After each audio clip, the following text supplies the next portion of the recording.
오늘 이 시간에 무별 속에 감춰진 하나님의 계획이란 제목으로 하나님 말씀 함께 나누겠습니다. 여러분에게는 꿈이 있으십니까? 제가 만약에 여러분들에게 꿈이 무엇입니까? 라고 여쭤보면 아마 대다수의 분들이 내 나이에 무슨 꿈이 있겠나, 그냥 가족 건강하고 자식들 잘 되면 되지, 이렇게 아마 말씀하실 분들이 많이 계실 것입니다. 이처럼 이 꿈이라는 것은 어린 자녀들이나 혹은 그 젊은 사람들이 꾸는 것으로 생각합니다. 그러나 안타까운 것은 자녀들마저, 청년들마저 그 마음 안에 꿈이 없는 경우가 많다라는 것입니다. 꿈이라기보다는 지극히 현실적인 것들만 바라는 그런 경우가 많은 것 같습니다. 실제로 어떤 조사에서요, 이 초등학생 아이들에게 꿈이 뭐냐고 물었을 때 많은 우리 초등학생 아이들이 공무원 혹은 유튜버, 건물주, 이런 대답들이 많았다고 합니다. 저 때만 해도 꿈이 뭐냐고 물어보면 조금 허무맹랑하지만 대통령이요, 과학자요, 이런 이야기들을 많이 했는데 요즘 아이들은 굉장히 현실적인 것 같아요. 오늘 본문 말씀은 하나님께서 아브라함에게 꿈을 주시는 장면이 나옵니다. 사실 하나님께서는 이미 아브라함을 12장에서 이미 부르시고요, 그에게 꿈을 주셨습니다. 너는 고향과 친척과 아버지의 집을 떠나 내게 보여줄 땅으로 가라. 이렇게 말씀하시면서 뭐라고 말씀하십니까? 내가 너로 큰 민족을 이루고 내가 내게 복을 주어 내 이름을 창대하게 하겠다. 그리고 너는 복이 될지라 라는 그런 꿈을 주셨습니다. 그 후에도 13장에 보시면 하나님께서 아브라함을 부르시고 또 이렇게 말씀하십니다. 동서남북을 봐라. 너가 바라보는 땅이 다 너의 땅이 될 것이다. 이렇게 또 다시 한번 꿈을 주시고 또한 내 자손을 티끌과 같이 하겠다. 이렇게 다시 한번 그 꿈을 재확인시켜 주셨습니다. 그리고 오늘 본문 말씀 창세기 15장에서 다시 한번 하나님이 아브라함을 부르시고 그 꿈을 다시 한번 확인시켜 주시는 그런 장면이 나옵니다. 오늘 말씀을 통해서 꿈을 어떻게 이룰 수 있는가 또 생각해보고 다시금 우리의 심령 속에 하나님이 주시는 꿈으로 다시금 우리가 충만케 되는 그런 은혜의 시간 되었으면 좋겠습니다. 첫 번째 우리가 살펴볼 것은 하나님이 없는 꿈은 이룰 수 없다라는 사실을 우리가 기억해야 합니다. 1절 말씀을 다시 한번 보십시오. 이후에 여호와의 말씀이 환상 중에 아브라함에게 임하여 이르시되 아브라함아 두려워하지 말라. 나는 내 방패요 너의 지극히 큰 상급이니라. 이렇게 말씀하셨습니다. 여기 보시면 이후에가 처음 등장하죠. 이후에라는 것은 어떤 상황일까요? 그 앞에 본문을 먼저 봐야 하는데요. 그 앞에 보면 아브라함이 그 조카 롯을 구하기 위해서 그 자신의 군사를 이끌고서 엘람 동맹국과 전쟁을 벌입니다. 그리고 그 롯을 구해오죠. 그런 상태에서 그 후에 그 살레망 멜기세덱이 그 아브라함을 축복하는 그런 일들이 있었습니다. 바로 그 후에 지금 상황이라고 할 수 있겠습니다. 그 상황 속에서 하나님께서 환상 중에 아브라함에게 말씀해 주신 것이죠.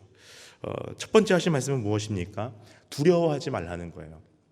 아마도 아브라함이 두려웠던 것 같아요. 전쟁을 치렀습니다.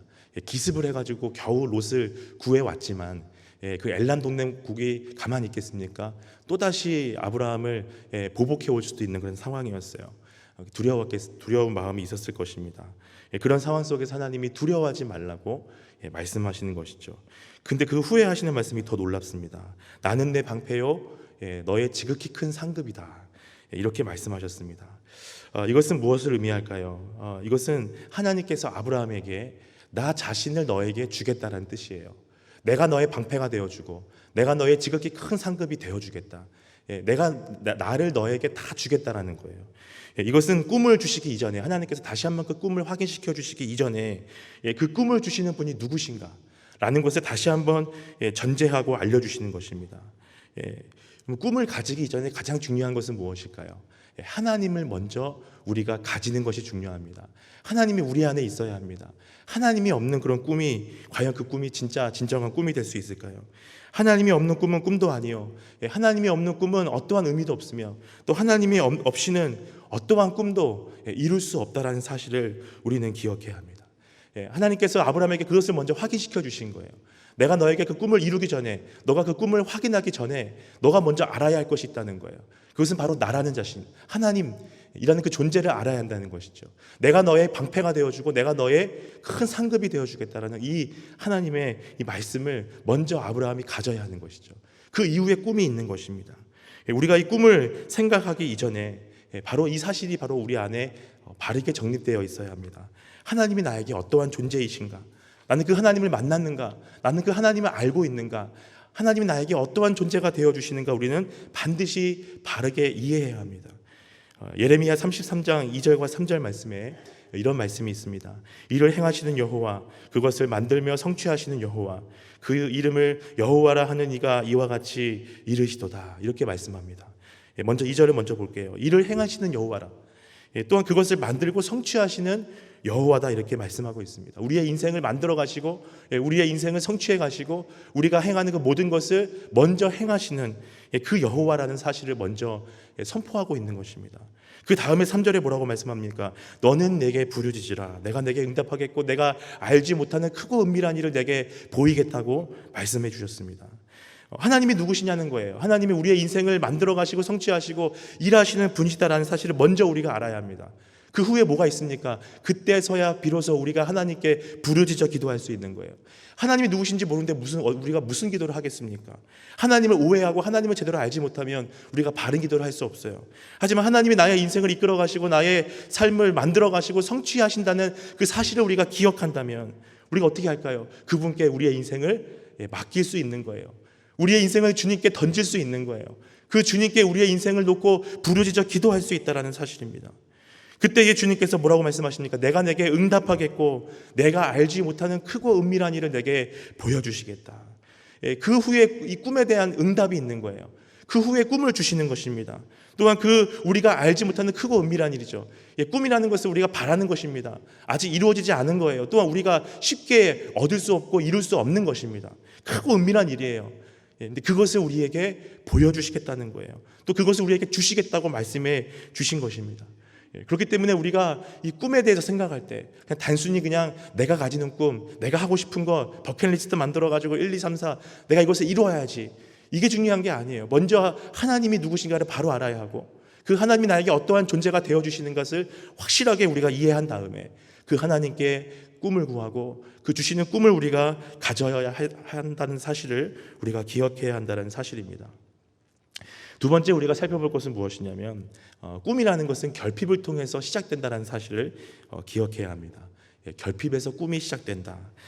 우리 본문 말씀 2절과 3절 말씀을 함께 보겠습니다. 아브라함이 이르되 주 여호와여 무엇을 내게 주시려 하나이까? 나는 자식이 없사오니 나의 상속자는 이 다메섹 사람 엘리에셀이니이다. 또 3절을 보십시오. 아브라함이 또 이르되 주께서 내게 씨를 주지 아니하셨으니 내 집에서 길린 자가 내 상속자가 될 것입니다. 이렇게 고백합니다. 자식이 없다는 거예요. 나는 자식이 없사오니라고 말하죠. 이 당시 자식이 없다는 거 굉장히 큰 문제예요. 오늘날은 자식을 낳지 않고도 살죠. 딩크족이라 그래서 자식 없이도 마음껏 즐기면서 또 행복하게 살아갈 수 있어요. 근데 이 당시 사회는요, 시족 사회예요. 부족국 국가입니다. 자식이 없다는 것은 그야말로 아무것도 없는 거예요. 혼자 어떻게 싸우겠어요? 그 다시는 이 시족 단위로 살아가기 때문에 때로는 시족끼리 전쟁도 하고 여러 가지 그런 어려움들이 많은 사회였습니다. 그런 상황에서 자식이 없다라는 것은 가장 굉장히 치명적인 그런 결핍이라고 할 수 있습니다. 살아남을 수 없는 거예요. 그냥 그대로 끝나는 것이죠. 그런 상황 속에서 하나님께서 아브라함에게 어떠한 꿈을 주셨습니까? 바로 그 아브라함이 가장 큰 결핍, 가장 사모하고 가장 갖기를 원했던 바로 그 자식을 주시겠다는 그러한 비전을 주셨다라는 사실입니다. 여러분, 자식이 없는 아브라함의 입장에서 그 무엇이 그 마음의 소원이 되겠습니까? 돈을 준다고 하면 기뻐하겠습니까? 명예를 주겠다 그러면 그것이 반갑겠습니까? 혹은 다른 어떠한 그 무엇을 주겠다, 건강을 주겠다, 그 어떤 무엇을 주겠다라고 했을 때 그것이 자기 마음에 차겠습니까? 오직 아브라함에게는 한 가지밖에 없어요. 아들, 자식, 그거밖에 없습니다. 아들을 낳아서 대를 이어서 그 가족을, 자신의 그 시족 사회를 더욱더 견고하게 하는 것, 이것이 생존이에요.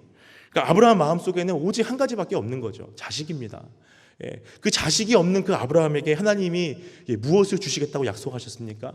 바로 그 결핍, 그 자식, 간절히 원하는 그 자식을 주시겠다고 약속해 주셨다는 사실입니다. 4절 말씀을 보세요. 여호와의 말씀이 그에게 임하여 이르시되 그 사람이 내 상속자가 아니라 내 몸에서 날짜가 내 상속자가 되리라. 자식을 주시겠다는 거예요. 그 엘리에셀, 기르던 그 종이죠. 그 몸종한테 자신의 모든 것을 후사를 넘겨주려고 했었어요. 그러니까 소망이 없는 거죠. 그냥 그러고 끝인 거예요. 하지만 하나님은 그게 아니라 내 몸에서 날짜가 내 상속자가 될 것이다. 바꿔 말하면 너에게 자식을 줄 것이다 라고 말씀해 주시는 것이죠.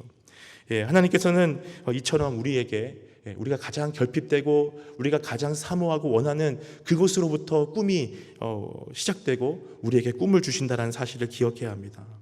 하나님께서는 생뚱맞은 것을 주시지 않으세요. 나랑 전혀 상관없는, 내가 정말 바라지도 않던 것, 그런 거 줘봐야 우리가 감사하겠습니까? 우리가 가장 결핍을 느끼고 어려움을 느끼고 부족함을 느끼고 가장 사모하고 원하는 그것을 통해 하나님은 꿈을 이루어 가시고 하나님의 계획을 이루어 가신다는 사실을 우리는 기억해야 합니다. 또 다른 대표적인 예가 누굴까요? 한나입니다. 한나도 자식이 없었어요. 그러니까 분임나가 막 모욕하고 격동시키고 너무나 큰 스트레스를 받았습니다. 뭐 그 당시도 마찬가지 비슷한 사회고요. 또 특히 여자 입장에서 아들이 없으면 사랑받지 못하고 버림받는 것과 같은 그러한 분위기 아니었겠습니까? 그러한 한나에게 하나님께서 어떠한 사명을 주셨습니까? 어떠한 꿈을 주셨습니까? 아들을 달라는 꿈을 주셨습니다. 아들을 주시면 내가 그 아들을 바쳐서 그 당시 혼탁했던 그 영적 시대, 그 엘리 그 가문의 그 혼탁한 시대 속에서 하나님의 말씀이 바르게 세워지지 못하는 그런 상황 속에서 나에게 아들을 주시면 내 아들을 바쳐서 이 우리 민족이 이 시대가 거룩하게 회복되는 하나님의 꿈을 내가 이루어 드리겠습니다 라는 꿈으로 거룩하게 변화가 된 것입니다. 하나님은 이처럼 우리에게 결핍 부족한 것, 내가 원하는 것을 통해서, 그것을 통해 그 소원을 통해서 결과적으로 하나님의 꿈으로 바꾸어 가신다는 사실을 우리는 기억해야 합니다. 오래전에 이제 전직 기자였고요. 또 청와대 비서실에서 비서관으로 근무했고, 또 나중에는 작가로 활동했던 고도원 장로님이 계십니다. 고도원 씨인데요. 이 고도원 씨가 가난한 목사의 아들로 태어났습니다. 그리고 여러 가지 그런 어려움 속에서, 인생의 어려움 속에서 큰 그런 고난을 당했다고 합니다. 특별히 아내와 결혼을 하고 나서 2번의 유산을 하고 또 계속되는 이어지는 가난 속에서 굉장히 힘들게 살았다고 합니다. 하지만 이 고도원 장로님은 그런 절망적인 상황 속에서도 꿈을 잃지 않고 희망의 편지라는 글을 쓰기 시작합니다. 그리고 나중에 그 고도원 씨가 쓴 책 중에서 꿈 넘어 꿈이라는 책이 있습니다. 그 책에 보면 이런 이야기가 나와요. 나의 1차적인 꿈은 돈을 많이 버는 것이었다. 또한 총리가 되는 것이었다. 지극히 아주 단순한 꿈이었다는 것이죠. 그러니까 맨 처음에 너무나 가난하고 못 사니까 잘 살고 싶고 돈 벌고 싶고 또 높은 자리에 가고 싶은 게 이 고도원 장로님의 꿈이었다는 거예요. 하지만 하나님은 나에게 2번째 꿈, 그 꿈 너머의 꿈을 주셨다라는 것이죠. 꿈을 이룬 다음에 그것이 목적이 아니라 그 이후에 또 다른 꿈이 필요하다는 거예요. 하나님께서는 우리에게 결핍을 통해서 우리가 가장 그 결핍을 원하고 그것을 바라고 그것을 꿈으로 삼는 것, 하나님은 그걸 반대하지 않으세요. 이해하십니다. 그 마음을 알아주세요. 하지만 거기서 끝이지 않고 그 꿈 넘어 꿈을 하나님은 계획하시다는 사실이죠. 빌립보서 2장 13절에 이렇게 말씀합니다. 너희 안에서 행하시는 이는 하나님이시니 자기의 기쁘신 뜻을 위하여 너희에게 소원을 두고 행하게 하신다. 이렇게 말씀합니다. 다시 앞에 한번 보여주세요. 너희 안에서 행하시는 이는 하나님이시다. 제가 아까 읽었던 예레미야 33장 2절과 똑같지요. 너희에게서 행하시고 만들고 성취하시는 그 하나님이다라는 거예요. 그 하나님이 자기의 기쁘신 뜻을 위하여 뭘 주신대요? 너희에게 소원을 주신다라는 거예요. 너희에게 소원을 두고 그것을 행하게 하신다라는 것입니다. 우리의 삶 가운데 우리에게 하나님의 일들을 이루어 가시고 만들어 가시고 자신의 기쁘신 뜻을 위해서 우리에게 뭘 주신다고요? 우리에게 소원을 주신다라는 거예요. 나의 소원이에요. 내가 하고 싶은 것, 내가 이루고 싶은 것, 내가 가지고 싶은 그 소원을 통해 하나님의 일들을 행하시고 그것을 결과적으로 주님의 뜻으로, 기쁘신 뜻으로 바꿔가신다는 사실이죠. 우리 안에 꿈이 있습니까? 여러분에게 어떤 꿈이 있으세요? 이 말씀을 들으니까 다시 생각이 바뀌시지요? 꿈이 뭐지? 나에게 어떤 꿈이 있었지? 한번 생각해 보십시오. 만약에 여러분이 뭐 집 사는 게 꿈이다. 집이 없어요. 집 때문에 너무나 고통당했어요. 나에게 집을 주세요. 만약 그것이 꿈이었다면 좋습니다. 기도해 보세요. 그 꿈을 통해서 하나님이 어떻게 하실까요? 집을 주시고 그 집을 통하여 어떻게 하실까요? 하나님의 나라와 의를 위해서 쓰게 하시는 것이죠. 그런 분들이 주변에 많으세요. 집이 없는데 집을 통해서 선교사들을 위해서 또 나누어주고 또 주님의 일들을 위해서 함께 나누고 거기서 함께 예배하고 거기서 기도하는 처소로 삼는 그런 일들이 너무나 많습니다. 그럼 세계 일주가 꿈입니까? 그 꿈을 키우십시오. 기도하십시오. 하지만 그 꿈이 어떻게 될까요? 나중에 세계를 다니며 주의 복음을 증거하는 꿈이 될 줄로 믿습니다. 어떠한 소녀가 있었어요. 제가 책에서 읽었는데요. 굉장히 빵을 좋아하는 소녀예요. 중학생 1학년짜리인데요. 그 아이가 빵을 너무 좋아해요. 그래서 제빵사가 되겠다는 꿈을 키웠습니다. 근데 그 아이가 하나님을 만났어요. 어떻게 됐을까요? 그 아이가 이 빵을 통해서 내가 빵을 만들어서 가난하고 어려운 그 이웃들을 위해서 내가 빵을 나누어 주겠다라는 꿈과 비전으로 변화가 됐습니다. 그래서 어떤 선교사님이 그 소녀를 위해서 기도해 주었는데요. 그 아이가 정말 고등학교 때 제빵사 자격증을 일찍 취득해가지고 빵을 만들어 왔다는 거예요. 큰 집을 빵으로 만들어 가지고요. 선교사님께 찾아왔다는 거예요. 제가 제빵사가 됐어요. 그 빵을 만들어 처음 내가 만든 작품이에요. 선교사님 드세요. 라고 하면서 내가 앞으로 가난한 아이들을 위해서 내가 빵을 나눠주는 삶을 살겠다고 그 아이가 이야기했다라는 것이죠.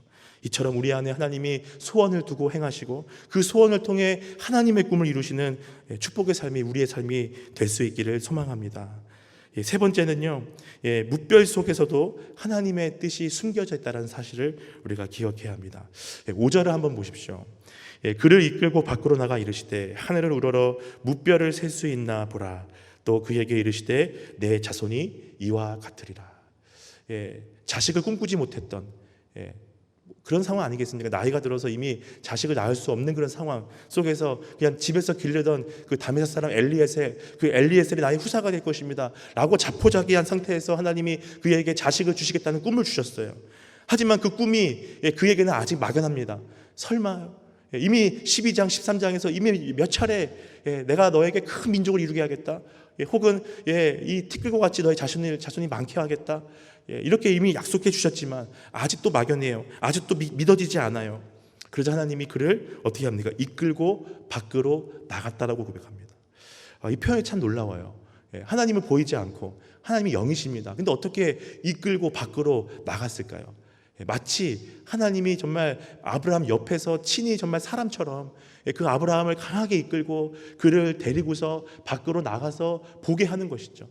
그만큼 하나님이 강력하게 지금 아브라함을 지금 격려하고 있는 것입니다. 그 아브라함을 붙들고 있는 거예요. 왜냐하면 그냥 보라 그러면 안 볼 수 있잖아요. 집에 있으니까요. 집에 있는 상황이었던 것 같아요.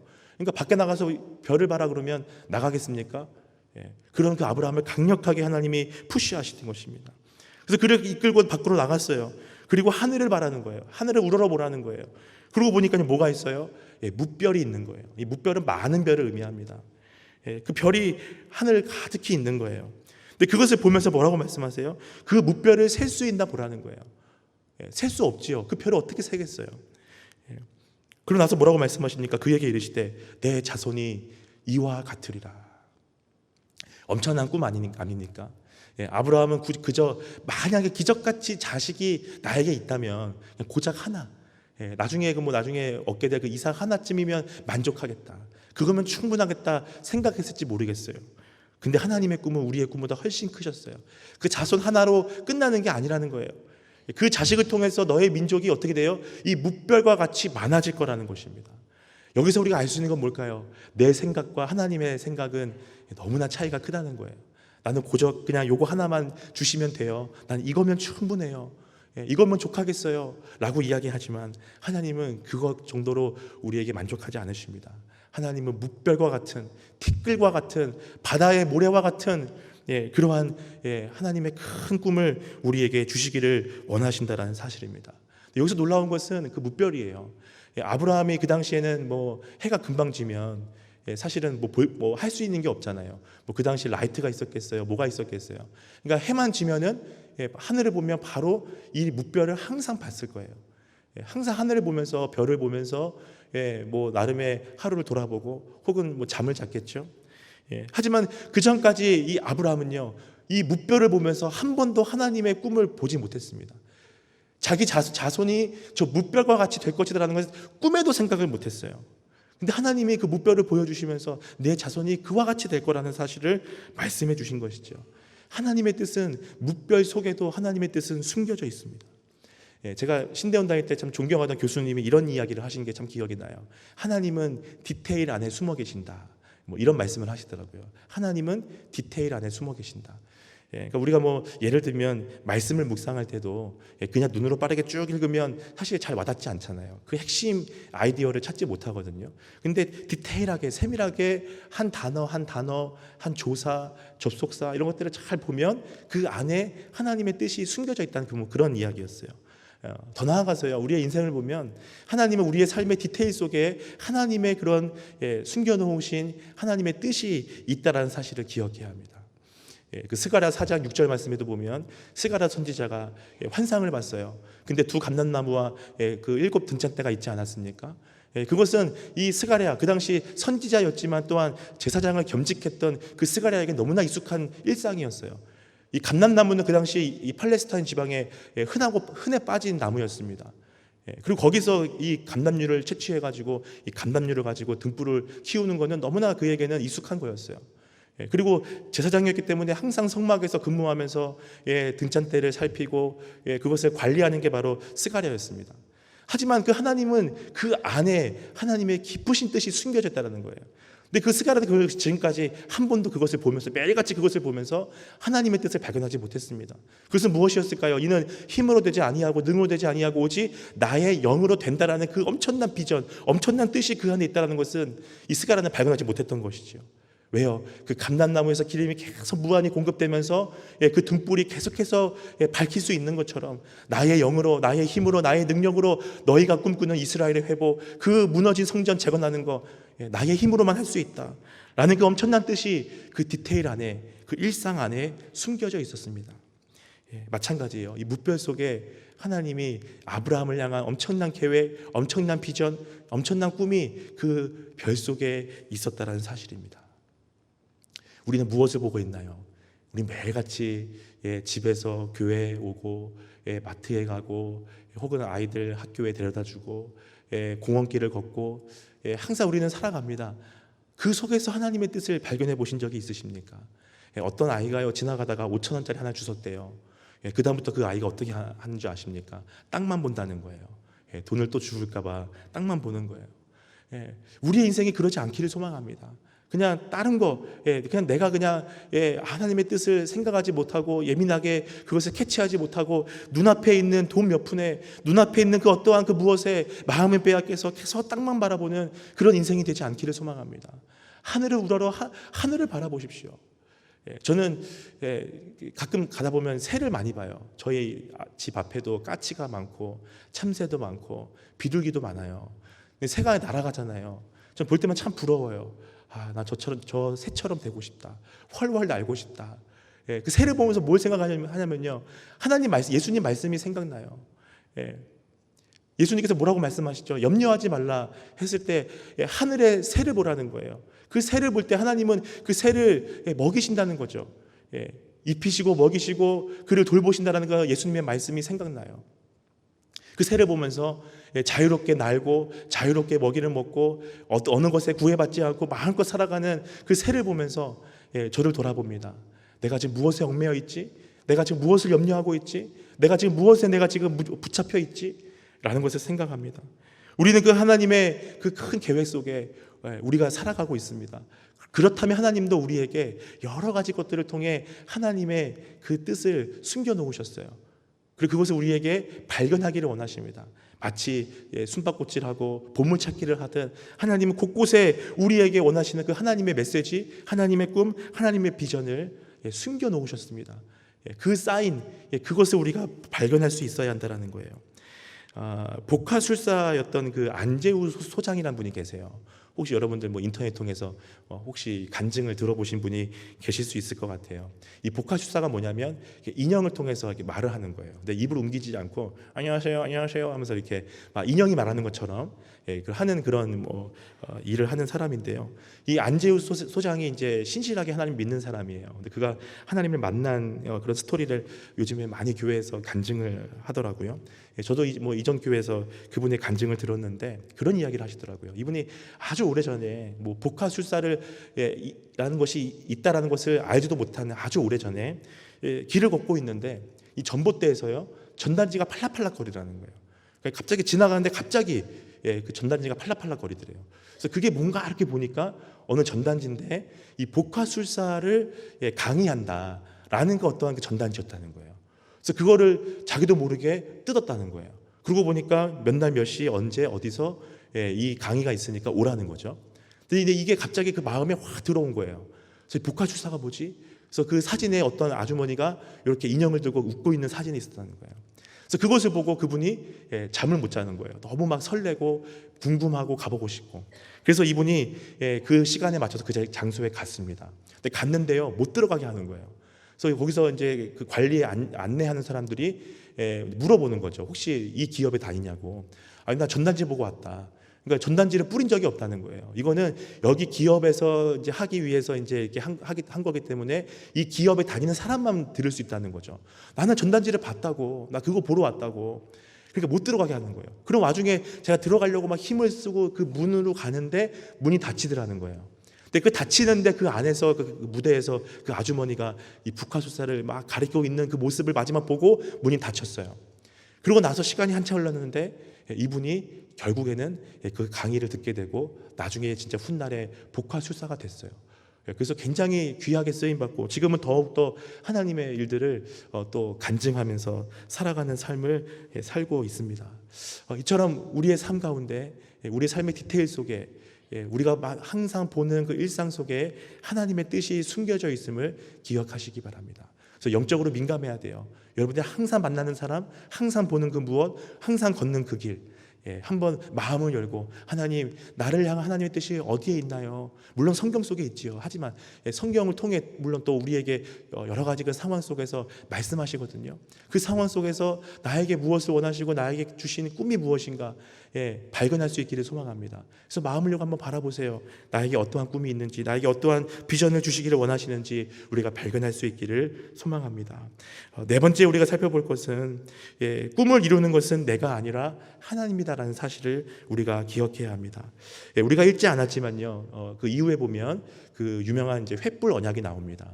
하나님께서 이제 그 아브라함에게 3년 된 암소와 3년 된 암염소와 또 뭐 순양과 뭐 산비둘기 다 가져와라. 그리고 쪼개라고 하지 않습니까? 언약을 맺는 거예요. 그래서 아브라함이 그거 다 준비해서 반을 갈랐습니다. 그리고 마주보게 했어요. 그러고 나서 어떻게 하죠? 말씀 보니까 횃불이 내려와서 그 횃불이 그 쪼갠 사이를 지나갔다 그랬어요. 이 횃불은 무엇을 의미할까요? 하나님을 의미하는 거예요. 하나님이 아브라함이 볼 수 있게끔 횃불의 그런 형상으로 임재하신 것이죠. 그 하나님 그 횃불이 그 쪼갠 고기 사이를 지나갔다는 거예요. 원래 그것은 고대 당시 언약을 맺는 어떠한 풍습이었는데요. 보통은 이 계약을 맺는 당사자 둘이 같이 그 사이를 지나가게 되어 있습니다. 무엇을 의미할까요? 이 약속을 어기면 그 어긴 사람은 이 쪼개진 고기처럼 된다는 거예요. 그러니까 목숨 각오하고 목숨 내놓을 거 각오하고 우리 약속한다는 거죠. 이 약속을 어기면 이렇게 된다는 거예요. 그런데 보니까 말씀 보니까 횃불만 지나갔어요. 여기서 무엇을 의미할까요? 하나님이 책임지시겠다는 거예요. 하나님께서 목숨을 걸겠다는 거예요. 내가 너에게 자손을 주고 내가 너에게 뭇별과 같이 많은 자손을 주고 큰 민족을 이루고 너는 복이 될 거라는 그 하나님께서 주신 그 비전, 그것을 누가 이루겠다고 말씀하신 겁니까? 하나님 자신께서 책임지고 하나님께서 스스로 자신의 목숨을 내걸고 약속해 주시겠다고 이끌어 가시겠다고 말씀해 주신 것이지요. 내가 이거 안 지키면 내가 이렇게 될 거야. 내가 반드시 이 약속을 지켜줄 거야. 내가 반드시 이루어 줄게 라고 하나님께서 보여주신 것이죠. 이처럼 우리에게 주신 하나님의 꿈은 하나님이 이루어 가십니다. 물론 아까 말씀드린 예레미야 33장 3절 말씀처럼 하나님께서 성취해 가시고 또 이끌어 가십니다. 우리가 그것을 바라볼 수 있어야 돼요. 내가 이루는 게 아니에요. 옛날에 2002년 월드컵 때 붉은 안마 청년들이 막 빨간 티셔츠를 입고 플랜카드로 꿈은 이루어진다 하면서 막 엄청 하지 않았습니까? 그래서 진짜 마치 그것 때문에 우리나라가 4강에 올라간 것처럼 막 엄청 매스컴해서 꿈은 이루어진다. 그게 한때 참 인기였어요. 근데 그 이후에 꿈이 이루어지던가요? 제가 볼 때 그건 하나님께서 하신 것 같아요. 우리 민족을 사랑하셔서 그 월드컵을 통해서 참 우리에게 많은 복을 주신 것 같아요. 우리가 꿈을 이루겠다고, 꿈은 이루어진다고 우리가 백날 플랜카드 펼친다고 해서 꿈이 이루어지는 게 아니라는 사실입니다.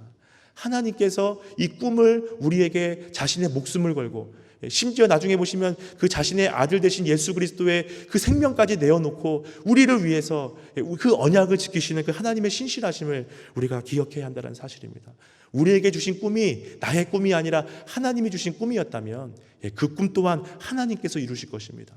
하나님께서 목숨을 바쳐 그 언약을 지키신다는 사실을 우리가 기억하고, 우리는 신실하게 하나님만을 바라보고 그 꿈을 위해서 우리가 또한 성실하게 최선을 다해 살아가는 그런 삶이 되어야 한다는 사실입니다. 근데 중요한 한 가지가 있어요. 오늘 본문 11절 말씀을 보십시오. 11절 말씀 보니까 솔개가 그 사체 위에 내릴 때에 아브라함이 쫓았더라 이렇게 되어 있어요.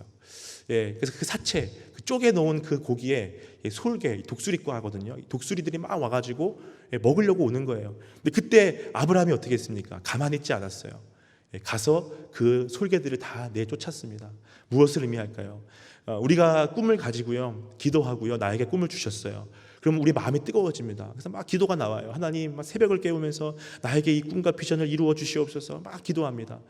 그런데요, 문제는 뭐가 있어요? 이 솔개와 같은 악한 영들이 와서 우리의 꿈을 방해하는 거예요. 참소하고 넘어지게 만들고, 너 같은 게 무슨 그런 꿈을 이뤄, 생각도 하지 마. 계속 참소하고 넘어지게 만들고 우리의 꿈과 비전, 하나님과의 그 언약을 뺏어가려고 합니다. 그때 어떻게 해야 돼요? 가만히 있어야 합니까? 아니요. 우리가 나서서 그 악한 영들과 싸워야 돼요. 쫓아내야 돼요.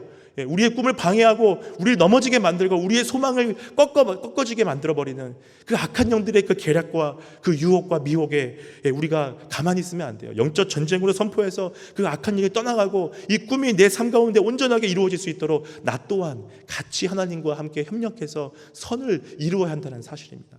하나님이 하신다고 가만히 있으면 될까요? 그게 아니죠. 우리도 함께 이 언약을 소중히 생각하고 나에게 주신 그 비전을 이루기 위해서 우리가 항상 깨어있고 소중하게 생각하고 그것을 위해서 기도하며, 또한 그것을 방해할 때마다 우리가 또한 말씀으로 내쫓고 승리하면서 이 꿈을 끝까지 우리가 이루어갈 수 있어야 한다는 사실을 우리가 또한 기억해야 합니다. 예전에 그 일제시대 때 독립운동가였고 저항 시인이었던 시문의 그날이 오면 라는 시를 여러분 다 기억하실 것입니다. 그날이 오면 삼각산이 일어나 더덩실 춤이라도 추고 한강물이 뒤집혀 용소숨칠 그날에 이 목숨이 끊기기 전에 와주기만 할 양이면 나는 밤하늘에 나르는 까마귀와 같이 종로의 인경을 머리로 들이받아 울리오리다.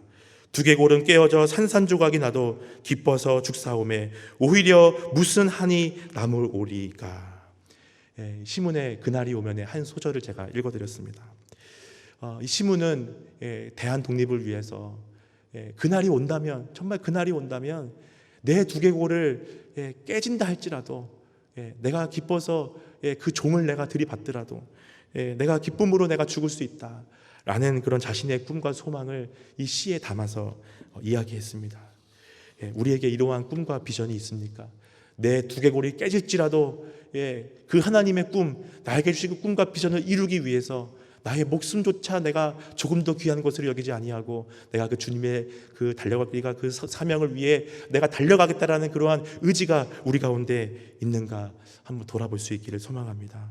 사도행전 2장 17절에 이렇게 말씀합니다. 하나님이 말씀하시기를 말세에 내가 내 영을 모든 육체에 부어주리니 너희의 자녀들은 예언할 것이요 너희 젊은이들은 환상을 보고 너희 늙은이들은 꿈을 꾸리라. 여기 보시면 누가 꿈을 꿔요? 늙은이가 꿈을 꿔요. 젊은 사람들은 환상을 봅니다.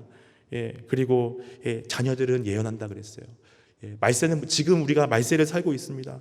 이 예수님이 마지막 이 땅에 오셔서 모든 것을 다 종결하고 우리에게 약속하신 저 새하늘과 새 땅을 향한 하나님의 그 큰 비전, 하나님의 그 빛비처가 우리 코앞에 지금 놓여져 있습니다.